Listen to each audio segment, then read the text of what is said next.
जय हिंद स्टूडेंट्स। आज बात करते हैं एस ब्लॉक एलिमेंट्स की। कक्षा 11 का एक चैप्टर है एस ब्लॉक एलिमेंट्स। आज हम उसी की बात करेंगे, तो वीडियो को ध्यान से देखिएगा और समझिएगा एस ब्लॉक एलिमेंट्स के विषय में। तो आइए शुरू करते हैं आज का वीडियो। ये रहा पीरियोडिक टेबल और आप इसमें देख सकते हैं कि किस प्रकार से 118 एलिमेंट्स को अलग अलग तरीके से सजाया गया है, अलग अलग जगहों पर रखा गया है। तो इसका जो बॉडी है कुछ इस प्रकार से है। आइए देखते हैं बोर्ड में। ये जो पीरियोडिक टेबल है इसके बॉडी को हम लोग 4 ब्लॉक में डिवाइड करते हैं, 4 ब्लॉक में बांटते हैं। ये जो आप देखते हैं 2 खड़ी लाइनें जो आप देख रहे हैं ये कहलाता है एस ब्लॉक। क्या कहलाता है? S block. और ये जो बीच वाला भाग है ये है डी ब्लॉक और ये जो भाग है ये है पी ब्लॉक। ये हीलियम का जगह है, ये हाइड्रोजन का जगह है। 2 रो आप नीचे भी देख रहे हैं, इनको हम लोग बोलते हैं एफ ब्लॉक। तो पीरियोडिक टेबल का जो बॉडी है उसको 4 भागों में बांटा गया है। कौन कौन सा? S block, P block, D block और एफ ब्लॉक। तो इसको बांटा कैसे गया है? एस ब्लॉक में कौन कौन से एलिमेंट्स आएंगे, डी ब्लॉक में कौन कौन से एलिमेंट आएंगे, पी ब्लॉक में कौन कौन से एलिमेंट आएंगे, इन सभी के विषय में जानना है। तो आज विशेष रूप से हम लोग चर्चा करेंगे एस ब्लॉक एलिमेंट्स की। एस ब्लॉक एलिमेंट्स के बारे में हम लोग जानेंगे। ये ग्रुप 1 हो गया, ये ग्रुप 2 हो गया, ठीक है, ये बाहर वाला ग्रुप 18 हो गया। इस प्रकार से होता है, ग्रुप वाइज बांटा गया। ये टोटल 18 ग्रुप होते हैं। अगर ऐसे आप गिनेंगे, इस कतार में आप गिनेंगे तो 18 ग्रुप हैं। और अगर आप ऐसे गिनेंगे तो ऐसे 1 2 3 4 5 6 7 टोटल 7 रो है। 7 रो है, इनको पीरियड्स बोला जाता है। इनको क्या बोला जाता है? पीरियड्स बोला जाता है। और ऐसे जो बांटा गया है 1 2 3 4 इस तरह के जो बांटा गया है 18 है, इसको ग्रुप्स बोला जाता है। तो पीरियोडिक टेबल को 7 पीरियड में और 18 ग्रुप्स में बांटा गया है। लेकिन इसके कुछ हिस्सों को हम लोग 4 ब्लॉक्स में के रूप में जानते हैं। जैसे ये 2 खड़ी लाइनें आप देख रहे हैं, इन्हें हम लोग एस ब्लॉक बोलते हैं। और इसे डी ब्लॉक, इसे पी ब्लॉक और नीचे जो है उसको हम लोग एफ ब्लॉक में बांटते हैं। तो एस ब्लॉक एलिमेंट्स कहते किसे हैं? उन्हीं को क्यों एस ब्लॉक बोला गया है, इन्हें एस ब्लॉक क्यों नहीं बोला गया, इसको क्यों नहीं बोला गया? तो इसका रीजन क्या है? जो जानते हैं वीडियो को आगे बढ़ा सकते हैं और जो नहीं जानते हैं उन्हें समझ लीजिए। तो एस ब्लॉक का डेफिनेशन मैंने यहाँ पे लिखा हुआ है, elements in which the last electron enters the S orbital of the outermost shell of the atom are called S block elements. तो वैसे एलिमेंट्स जिनके एटम का जो लास्ट इलेक्ट्रॉन है वह एस ऑर्बिटल में प्रवेश करता है तो उसको हम लोग एस ब्लॉक एलिमेंट्स बोलते हैं। कहने का मतलब क्या है कि जितने भी एस ब्लॉक एलिमेंट्स हैं अगर उसका इलेक्ट्रॉनिक कॉन्फ़िगरेशन लिखेंगे तो अंतिम इलेक्ट्रॉन जो आएगा वो एस ऑर्बिटल में जाएगा। किसमें जाएगा? एस ऑर्बिटल में जाएगा। कैसे? देख लेते हैं। एस ब्लॉक एलिमेंट्स के जो एग्जाम्पल हैं lithium, sodium, magnesium, potassium, calcium और बेरियम, ये सभी क्या है? एस ब्लॉक एलिमेंट्स हैं, एस ब्लॉक के एलिमेंट्स हैं। तो इसका जो इलेक्ट्रॉनिक कॉन्फ़िगरेशन यहाँ पर लिख करके देखते हैं। कैसे लिख के देखें? इसका देख लीजिए। सबसे पहले Li3, तो इसको हम लोग क्या लिखेंगे? 1s2 2s1। इसका सोडियम का लिखेंगे तो 1s2 2s2 2p6 और 3s1। उसी प्रकार से अगर मैग्नीशियम का लिखेंगे तो 1s2 2s2 2p6 3s1। और इन सभी में हम देख रहे हैं कि जो लास्ट इलेक्ट्रॉन है वह s ऑर्बिटल में आ रहा है। यहां भी लास्ट इलेक्ट्रॉन किस में आ रहा है? s ऑर्बिटल में। यहां भी s ऑर्बिटल में आ रहा है, इसलिए सभी क्या है? एस ब्लॉक के एलिमेंट्स हैं। अब उसी प्रकार से कैल्शियम, मैग्नीशियम, पोटेशियम या फिर जितने भी हैं, ये 2 खड़ी कतार में जितने भी हैं, इन दोनों को अगर आप निकाल के देखेंगे तो सभी के जो लास्ट इलेक्ट्रॉन हैं वो किस में आएंगे? एस ब्लॉक में आएंगे। सॉरी, यहाँ पे मैग्नीशियम में यहाँ पे 2 होगा, तो सभी किस में आएंगे? एस ब्लॉक में आएंगे, क्योंकि लास्ट इलेक्ट्रॉन जो है वो एस ऑर्बिटल में प्रवेश कर रहा है। तो जिसमें लास्ट इलेक्ट्रॉन एस ऑर्बिटल में प्रवेश करता है उसको एस ब्लॉक एलिमेंट्स बोलते हैं। आइए जानते हैं एस ब्लॉक एलिमेंट्स के बारे में कुछ और। तो एस ब्लॉक एलिमेंट्स में 2 ग्रुप हैं, ये रहा ग्रुप 1 और ये रहा ग्रुप 2। ग्रुप 1 के एलिमेंट्स हैं hydrogen, helium, sodium, potassium, rubidium, caesium और फ्रांसियम। और ग्रुप 2 के एलिमेंट्स हैं barium, magnesium, calcium, strontium, barium और रेडियम। तो ये ग्रुप 1 हो गया, ये ग्रुप 2 हो गया। ग्रुप 1 को बोला जाता है अल्कली मेटल्स। ग्रुप 1 को, ये सभी को क्या बोला जाता है? Alkali metals. एक चीज और बता देना चाहूंगा, ये जो हाइड्रोजन है इसको हम ग्रुप 1 के मेटल्स में नहीं गिनते हैं, क्योंकि इसका जो स्थान है वो एनामेलस है या फिर कंट्रोवर्सल है। इसको यहाँ पे स्थान दिया गया है, लेकिन यह हेलोजन का भी गुण शो करता है और अल्कली मेटल्स का भी गुण शो करता है, दोनों का गुण शो करता है। तो इसका स्थान न तो हेलोजन में है न ही यहाँ पर है, लेकिन क्योंकि इलेक्ट्रॉन के आधार पर और ये पीरियड्स के आधार पर इसको यहाँ पर स्थान दे दिया गया है, इसका स्थान जो है वो कंट्रोवर्शियल है। पीरियोडिक टेबल में हाइड्रोजन का स्थान कंट्रोवर्शियल है, ग्रुप 1 में रखा गया है, लेकिन ग्रुप 1 के एलिमेंट्स की तरह से इसका बिहेव पूरी तरह से नहीं है, कुछ बिहेव इससे मिलता है, इसलिए इसको रख दिया गया है। तो हाइड्रोजन को हम छोड़ देंगे, बाकी की बात करेंगे। ये सभी जो क्या है ग्रुप 1 में जो है उनको कहा गया है अल्कली मेटल्स। जो ग्रुप 1 वाले एलिमेंट्स हैं उनको कहा गया है अल्कली मेटल्स, अल्कली मेटल्स। और ग्रुप 2 वाले जो हैं उनको कहा गया है alkali earth metals, alkali earth metals. ऐसा क्यों कहा गया है, ये नाम क्यों दिया गया है? अल्कली मेटल्स इसलिए नाम दिया गया है कि इन सभी के लिथियम से लेकर के फ्रांसियम तक, सीजियम तक की बात करेंगे, लिथियम से लेकर के सीजियम तक, क्योंकि फ्रांसियम तो रेडियो एक्टिव एलिमेंट्स है, तो लिथियम से लेकर के सीजियम तक के जितने भी इनके ऑक्साइड हो या फिर इनके हाइड्रोक्साइड हो, वे क्या होते हैं? बनाते हैं स्ट्रॉन्ग अल्कली, इसलिए इनको कहा गया है अल्कली मेटल्स। और इनको कहा गया है अल्कली अर्थ मेटल्स, क्योंकि इनके भी ऑक्साइड और हाइड्रोक्साइड जो है स्ट्रॉन्ग अल्कली बनाते हैं, लेकिन पृथ्वी पर इनकी मात्रा अधिक पाई जाती है, पृथ्वी पर इनकी मात्रा अधिक पाई जाती है, इसलिए एक वर्ड और जुड़ गया है अल्कली अर्थ मेटल। इनको कहा गया अल्कली अर्थ मेटल, इनको अल्कली मेटल्स। तो समझ में आ रहा है ग्रुप 1 और ग्रुप 2 का नाम क्या है? ग्रुप 1 वालों को अल्कली मेटल्स और ग्रुप 2 वालों को अल्कली अर्थ मेटल्स कहा जाता है। आइए बात करते हैं एस ब्लॉक एलिमेंट्स के कुछ कैरेक्टरिस्टिक्स की ग्रुप वाइज। पहले हम लोग पढ़ेंगे ग्रुप 1 के विषय में।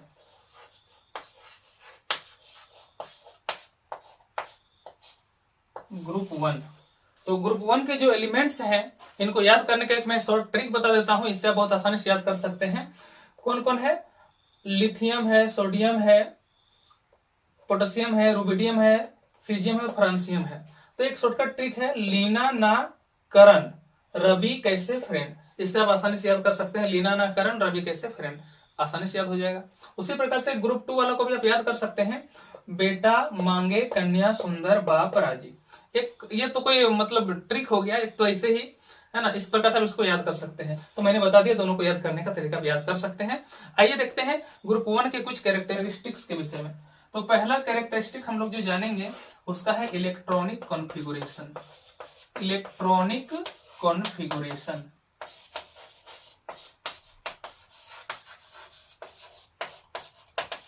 Electronic configuration. तो इसका जो इलेक्ट्रॉनिक कॉन्फ़िगरेशन होता है किस प्रकार से होता है? पहले हम लोग नोबल गैस का इलेक्ट्रॉनिक कॉन्फ़िगरेशन लिखते हैं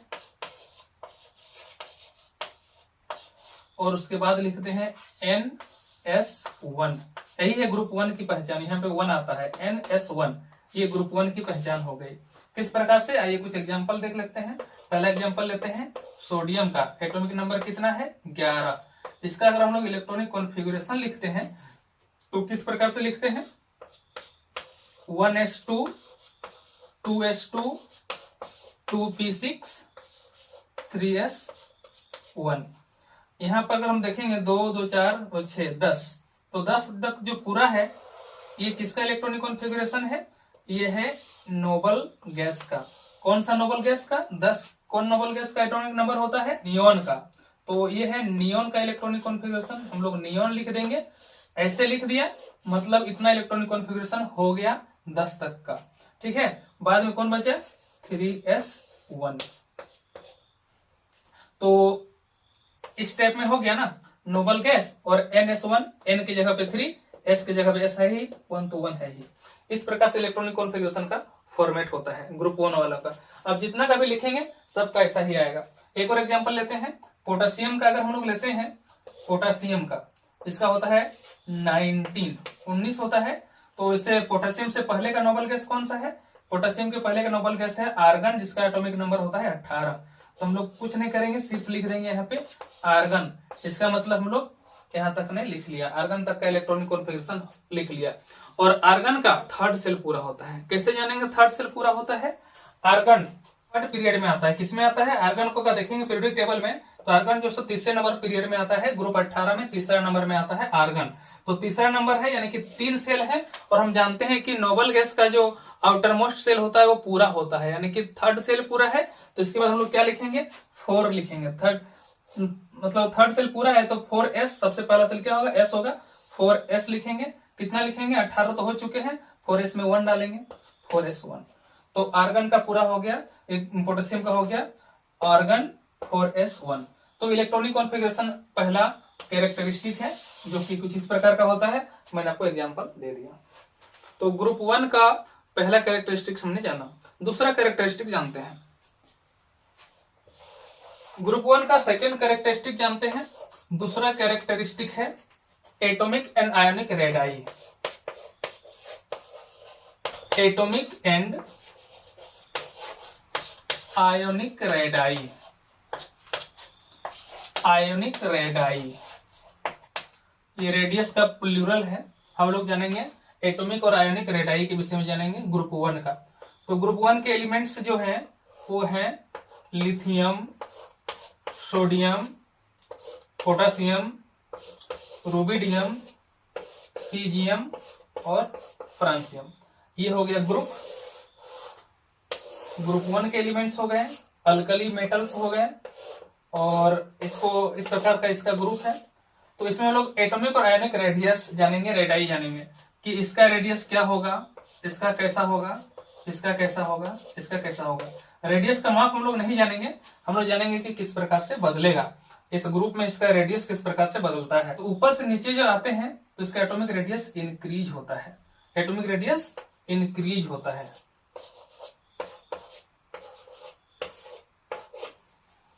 इसका कैसे बदलेगा? ये हो गया इसका पीरियड का नाम। तो ऊपर से नीचे जब आते हैं तो क्या होता है? इंक्रीज होता है। रेडियस क्या होता है? बढ़ता है। ऊपर से नीचे आने पर रेडियस बढ़ता है। हम इसको बढ़ते हुए दिखा देते हैं। ऊपर से नीचे आने पर क्या होता है? रेडियस बढ़ता है। क्यों बढ़ता है भाई? ऊपर से नीचे आने पर रेडियस क्यों बढ़ता है? क्योंकि नंबर ऑफ सेल्स बढ़ते हैं। जैसे ये सेकेंड पीरियड का है, इसमें कितना सेल है? 2 सेल है। बीच में लिथियम का हो गया प्रोटॉन, 1 सेल होगा, 2 सेल होगा। उसी प्रकार से नीचे आएंगे तो सोडियम में कितने सेल होंगे? बीच में हो गया न्यूक्लियस, इसके बाहर 1 सेल, 2 सेल, 3 सेल हो गया। उसी प्रकार से नीचे आएंगे तो जिस पीरियड नंबर पे एलिमेंट है उतना ही उसमें सेल की संख्या होगी। तो चूंकि सेल की संख्या बढ़ती जाएगी तो क्या होगा कि रेडियस बढ़ता जाएगा। इसलिए ऊपर से नीचे आने पर क्या होता है? रेडियस बढ़ता जाता है। आयोनिक और एटॉमिक रेडियस, एटॉमिक रेडियस और आयोनिक रेडियस क्या होता है? ऊपर से नीचे आने पर बढ़ता जाता है। क्यों बढ़ता जाता है? क्योंकि नंबर ऑफ सेल बढ़ते हैं। तो त्रिज्या तो बढ़ेगा ना, ये दूरी बढ़ रहा है, इसमें कम है, ये बढ़ रहा है, अगला स्टेप में थोड़ा सा और बढ़ेगा, अगला स्टेप थोड़ा सा और बढ़ेगा। तो ऊपर से नीचे आएंगे तो क्या होगा? एटॉमिक और आयोनिक रेडियस जो है बढ़ेगा। क्यों बढ़ेगा? क्योंकि नंबर ऑफ सेल्स बढ़ते हैं। दूसरा है इसका रेस्पेक्टिव पीरियड में क्या होता है। इस पीरियड में अगर हम बात करें थर्ड नंबर पीरियड में, तो थर्ड नंबर पीरियड में जितना भी एलिमेंट्स हैं उन सब से बड़ा होगा इसका रेडियस। क्यों बड़ा होगा उस पीरियड में? क्योंकि सेल का संख्या तो सब में 3 है, लेकिन इलेक्ट्रॉन प्रोटॉन की संख्या बढ़ने लगती है। और जैसे जैसे इलेक्ट्रॉन और प्रोटॉन की संख्या बढ़ती है तो क्या होता है कि आपस में खिंचाव बल बढ़ता है, रेडियस छोटा होता है। जैसे बात करें सोडियम का तो बाहरी कक्षा में 1 इलेक्ट्रॉन, टोटल इसमें कितने हैं? टोटल जो इलेक्ट्रॉन जो है 11 इलेक्ट्रॉन है और 11 प्रोटॉन है। ठीक है, 11 इलेक्ट्रॉन है, 11 प्रोटॉन है। तो ये 11 इलेक्ट्रॉन 11 प्रोटॉन एक दूसरे को जिस बल से खींच रहे हैं वो यहाँ पर उसका रेडियस बना रहा है, जिस बल से खींच के रख रहे हैं यहाँ से यहाँ तक का। अगर हम लोग आगे बढ़ेंगे, सोडियम के बाद आगे जाएंगे, मैग्नीशियम में जाएंगे, उसके बाद एल्यूमिनियम में जाएंगे, सिलिकॉन में, फास्फोरस में जाएंगे। अगर उस पीरियड में अगर हम लोग आगे बढ़ेंगे तो क्या होगा कि ये सेल तो उतना ही रहेंगे, लेकिन इलेक्ट्रॉन और प्रोटॉन की संख्या बढ़ेगी, जिसके कारण से उसके बीच आकर्षण बल बढ़ेगा, अट्रैक्शन फोर्स बढ़ेगा और क्या होगा कि रेडियस छोटा होते जाएगा। इसलिए किसी भी पीरियड का बात करें तो जो पहला एलिमेंट होता है उस पीरियड में उसका जो रेडियस होता है बड़ा होता है और सबसे लास्ट वाला जो होता है उसका छोटा होता है। तो इस पीरियड में इसमें क्या होगा? सोडियम का सबसे बड़ा होगा, इस पीरियड में पोटेशियम का सबसे बड़ा होगा, इस पीरियड में रुबिडियम का सबसे बड़ा होगा। और जैसे ही बाएं से दाएं की ओर जाएंगे रेडियस क्या होगा, घटता जाएगा, एटॉमिक रेडियस घटता जाएगा। तो किसी पीरियड में बाएं से दाएं जाने पर एटॉमिक रेडियस क्या होता है, घटता जाता है, ऊपर से नीचे आने पर ये बढ़ता जाता है। बात हो गई एटॉमिक रेडियस की और आयनिक रेडियस की। एटम का बोलो या फिर आयन का बोलो, बात एक ही है, बात एक ही नहीं है। ये आयन बनने के बाद का है, तो चूंकि आयन बनने के बाद भी वो तो ऐसा ही शो करेगा ना, इसलिए दोनों को एक साथ पढ़ना है।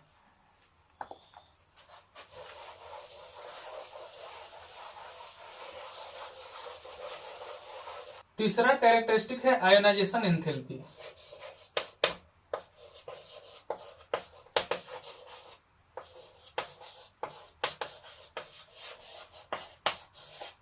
आयोनाइजेशन एंथैल्पी, आयोनाइजेशन एंथैल्पी को हम लोग आई से दिखाते हैं, आई से दिखाते हैं। आयोनाइजेशन एंथैल्पी क्या होता है, इसे हिंदी में कहते हैं आयनन ऊर्जा। मतलब कि बात का एक एग्जांपल लेते हैं, ये सोडियम हो गया, सोडियम के चारों ओर 3 ठो सेल है, पहला सेल, दूसरा सेल, तीसरा सेल। इसमें इलेक्ट्रॉन कितने हैं, पहला सेल में 2 इलेक्ट्रॉन हो गया, दूसरा सेल में इलेक्ट्रॉन कितना हो जाएगा, दूसरा सेल में 8 इलेक्ट्रॉन हो जाएगा, और तीसरा सेल में कितना इलेक्ट्रॉन है, 1 इलेक्ट्रॉन। अगर हम लोग इससे 1 इलेक्ट्रॉन निकाल लेते हैं, 1 इलेक्ट्रॉन निकाल लेते हैं तो ये बन जाता है क्या, Na+। अगर 1 इलेक्ट्रॉन हम लोग निकालते हैं तो 1 इलेक्ट्रॉन को निकालने के लिए जितनी एनर्जी लगेगी, जितनी एनर्जी हमें देनी पड़ेगी, इलेक्ट्रॉन निकालने के लिए हमें एनर्जी देनी पड़ेगी, यह एक एंडोथर्मिक रिएक्शन होता है। क्या होता है, एंडोथर्मिक, यानी कि इसमें हमको एनर्जी देना है, तो एनर्जी जो हमें देना पड़ेगा उसी एनर्जी को बोलते हैं आयोनाइजेशन एंथैल्पी। यानी कि कितना एनर्जी देना पड़ेगा, जिससे इसका इलेक्ट्रॉन निकल करके इन्फिनिटी में चला जाए। कहां चला जाए, इन्फिनिटी में, अनंत में। किसी एटम के लिए अनंत कितना होगा, 1-2 सेंटीमीटर की दूरी को ही अनंत बोलेंगे। इलेक्ट्रॉन से 1-2 सेंटीमीटर दूरी पर गया इलेक्ट्रॉन, तो खत्म हो गया, तो अनंत में चला गया। तो अनंत में भेजने के लिए, इन्फिनिटी भेजने के लिए हमको जितनी एनर्जी चाहिए, इसको इन्फिनिटी में भेजने के लिए हमें जितनी एनर्जी चाहिए, उसी को हम लोग क्या बोलेंगे, आई बोलेंगे, आयोनाइजेशन एंथैल्पी या फिर आयनन ऊर्जा बोलेंगे। आयोनाइजेशन एंथैल्पी अगर निकालना हो तो उसको निकालने का फॉर्मूला मैं आपको बता देता हूं। आई निकालने का फॉर्मूला होता है Z-1 का स्क्वायर इंटू 13.6 इलेक्ट्रॉन वोल्ट। एक शॉर्टकट फॉर्मूला है, इससे आप आसानी से निकाल सकते हैं। इलेक्ट्रॉन वोल्ट जो है आयोनाइजेशन एंथैल्पी का यूनिट है, उसी यूनिट में लिखते हैं, इलेक्ट्रॉन वोल्ट में लिखते हैं। एग्जांपल लेते हैं, अगर आपको हीलियम का पूछा जाए कि कितना होगा इसका आयोनाइजेशन एंथैल्पी, तब कैसे निकालेंगे, इसका एटॉमिक नंबर Z यहाँ लिखा था He2 होता है, नीचे जो लिखा था उसको क्या बोलते हैं, एटॉमिक नंबर बोलते हैं। तो Z इसका कितना हो जाएगा, 2 - 1 का स्क्वायर हो जाएगा इंटू 13.6 इलेक्ट्रॉन वोल्ट। मतलब की हो जाएगा 1 गुना 13.6 इलेक्ट्रॉन वोल्ट, मतलब कि 13.6 इलेक्ट्रॉन वोल्ट। अब इसको इलेक्ट्रॉन वोल्ट में आप लिख सकते हैं, 13.6 इलेक्ट्रॉन वोल्ट आयोनाइजेशन एंथैल्पी अब इसका निकाल सकते हैं। अगर आपको इसका एक दूसरा यूनिट भी होता है, किलो जूल पर मोल होता है, किलो जूल पर मोल। अगर आपको चेंज करना हो किलो जूल पर मोल में, तब क्या कर सकते हैं, आप इस फॉर्मूला को यूज कर सकते हैं कि 1 इलेक्ट्रॉन वोल्ट जो इक्वल होता है 96 किलो जूल पर मोल के बराबर होता है। आप इसे लिख सकते हैं, इसे भी नोट डाउन कर लीजिए, काम आएगा, बहुत इंपॉर्टेंट चीज है। तो आप 1 इलेक्ट्रॉन वोल्ट इक्वल टू होता है 96 किलो जूल पर मोल, किलो जूल पर मोल भी इसको आप चेंज कर सकते हैं। तो आयोनाइजेशन एंथैल्पी आप समझ गए होंगे। आयोनाइजेशन एंथैल्पी का टाइप होता है, इसका सक्सेसिव भी होता है। जैसे ये बाहर का सेल से हमने निकाला तो IE1 हो गया, IE1 हो गया। इसको निकालने के बाद फिर एक इलेक्ट्रॉन और निकालना होगा, तो उसको हम लोग क्या बोलेंगे, IE2 बोलेंगे, IE3 बोलेंगे। इस प्रकार से आयोनाइजेशन एंथैल्पी का सक्सेसिव आयोनाइजेशन एंथैल्पी भी होता है, एक एक करके निकालना है।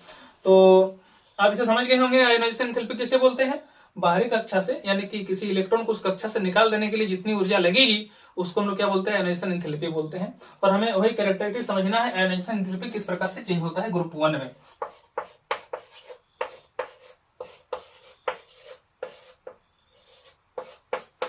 ऊपर से नीचे आते हैं तो आयोनाइजेशन एंथैल्पी क्या होती है, घटती है। ये अधिक होगी, इसका आयोनाइजेशन एंथैल्पी अधिक होगा, और सबसे कम होगा इसका। ऊपर से नीचे आने पर आयोनाइजेशन एंथैल्पी घटती है। क्यों घटती है, ऊपर से नीचे आने पर आयोनाइजेशन एंथैल्पी घटती क्यों है? आयोनाइजेशन एंथैल्पी इसलिए घटती है क्योंकि ऊपर से नीचे जब आते हैं तो सेल की संख्या बढ़ती है और इलेक्ट्रॉन का जो न्यूक्लियस से दूरी बढ़ता है। जैसे अगर इसका बात करें तो लिथियम में कितना है, लिथियम में ये हो गया, इसका न्यूक्लियस हो गया और लिथियम में चूंकि 2 ही सेल है, ये पहला सेल है और ये दूसरा सेल है, तो पहला सेल में 2 इलेक्ट्रॉन और तीसरा सेल में 1 इलेक्ट्रॉन, क्योंकि इसके पास 3 ही इलेक्ट्रॉन होते हैं, एटॉमिक नंबर 3 होता है, इसका 11 होता है। तो इसमें क्या है कि 2 सेल है, तो जो न्यूक्लियस है, न्यूक्लियस के बाद दूसरा ही सेल में लास्ट इलेक्ट्रॉन है, इसी को निकालना है। तो यहाँ पे दूरी क्या है, कम है, यहाँ पे दूरी क्या है, कम है। अगर हम लोग इसमें बात करें सीजियम का, तो इसमें 6 सेल है। सीजियम में कितना है, 6 सेल में, यहाँ 2 सेल है, यहाँ 6 है, 1 2 3 4 5 6। तो दूरी बढ़ गई, तो जाहिर सी बात है कि अट्रैक्शन फोर्स भी कम होगा। यहाँ डिस्टेंस बढ़ने से क्या होता है, अट्रैक्शन फोर्स कम होता है, यहाँ पर अट्रैक्शन फोर्स अधिक लगेगा।